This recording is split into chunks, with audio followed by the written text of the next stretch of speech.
Hello brothers and brothers, bro chomps and broskits. Guess who's back with more delicious slop for your empty plate? It's been a little while since I've fed you all. I know, one at a time. But I'm back with more FANVENTURE idiots for you to enjoy. I've been cooking up this one for a while, around a month to be exact. For a little bit of context, these dudes I'm about to show you are a mix of the old and very first homesick designs and throwaway guys I made on Farrago fiction a while back. But before we start, I want to talk about what this whole thing is about, story-wise and other cool shit like that. When I first started scheming, I wanted to make characters inspired by whatever character trope I found interesting, like a mum friend for example. I didn't pick them all out beforehand, as I thought it'd be more fun to see what came to me either naturally or via suggestions.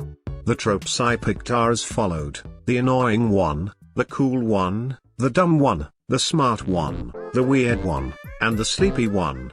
I want the story to be light-hearted at first, like a normal FANVENTURE or comedy. But mayhaps I'll shift it into something more existential. Just a glimpse into my dark and twisted mind.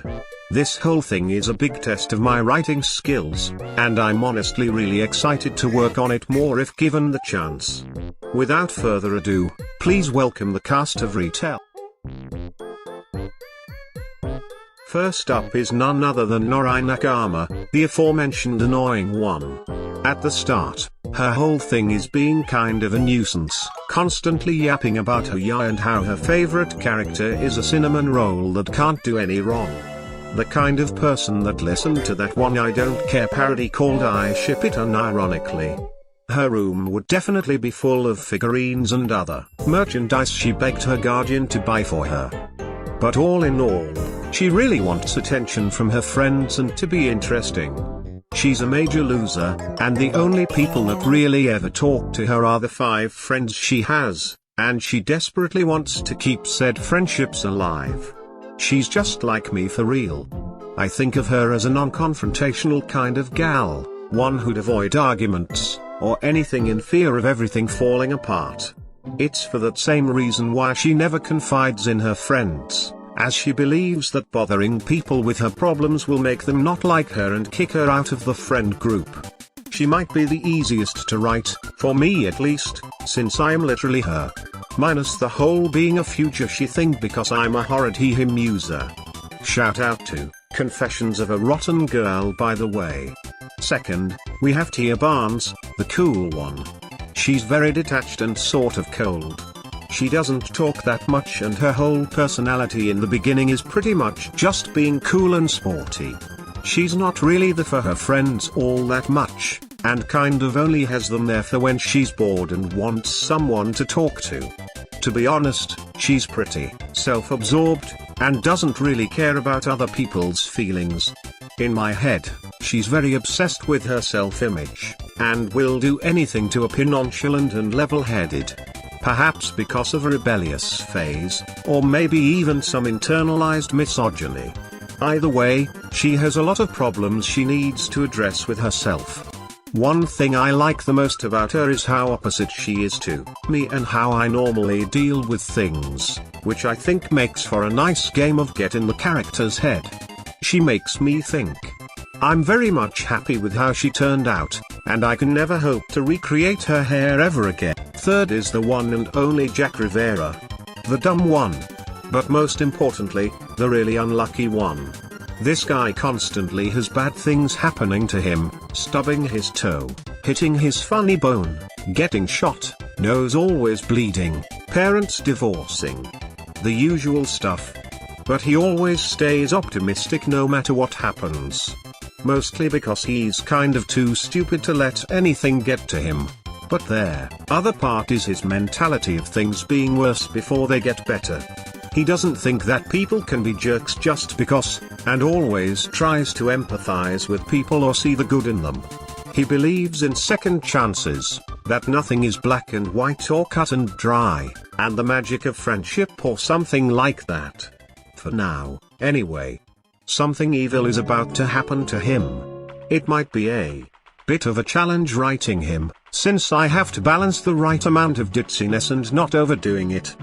But I'll do anything for this weird little homunculus. I very much enjoy how dinky and lanky he looks. He's so very fun to draw. Even if his hair haunts my dreams. Fourth, there's Mhio Osborne. The smart one. And also the one with the least likes. Loser. High-key he thinks that he's better than anyone, and gets wicked bad imposter syndrome anytime he gets anything lower than high praise or a 99% on a test. He always has to have the moral high ground, and more often than not he's just kind of an asshole.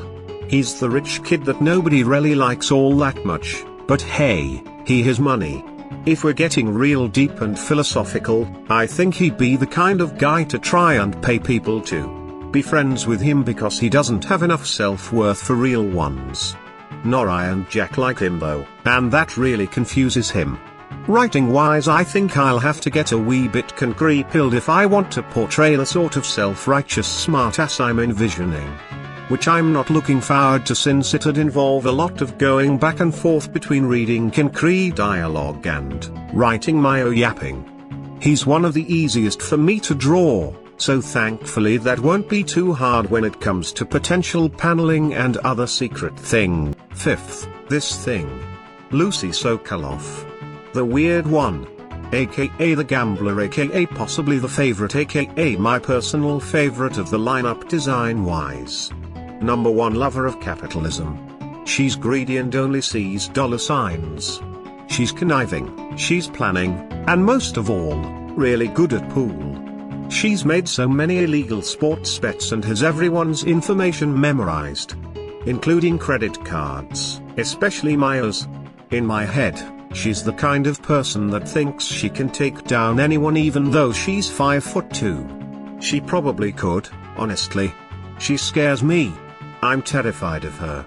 She has little raccoon hands that will claw my eyes out and then steal all my money, then spend it all on slots and scratchers. And maybe buy something for her friends along the way. When it comes to writing her, I think it'll be okay. Like a medium challenge. I don't want her to be too unhinged. I'm pretty happy with her design, specifically her face. She's so stupid and I love her a lot. Last and least, Cole Edwards. The sleepy one. But also the most woke. Because they're non-binary. That's right. There's more they-thems in the Tamari verse. But anyways, it's right what it says on the tin. Dudes, sleepy. So sleepy that they're awake. Awake in prospect. All the time. They cannot be one or the other unless they're asleep on Earth. Or if their dream self dies. They're kind of just really incoherent most of the time. They mumble a lot and go on ramblings whenever they talk to everyone, and Mhio and Nori are creeped out by them a little bit. They run a blog for their hashtag late night thoughts, which isn't that popular but has a decent enough following that people are just a little bit concerned. Writing them should be really fun, because I can yap at my own pace, instead of being confined to lecture yapping like I kind of am with my. If we are being 100,000,000% honest, they were the easiest to draw. They're a cutie patootie. Bar bam, they're all done. And it only took about 2 months. Anyways, thank you so much for watching. Even if I don't get to making a full-on fan venture, this was really fun either way. I hope you liked this silly little thing, and I'll see you next time.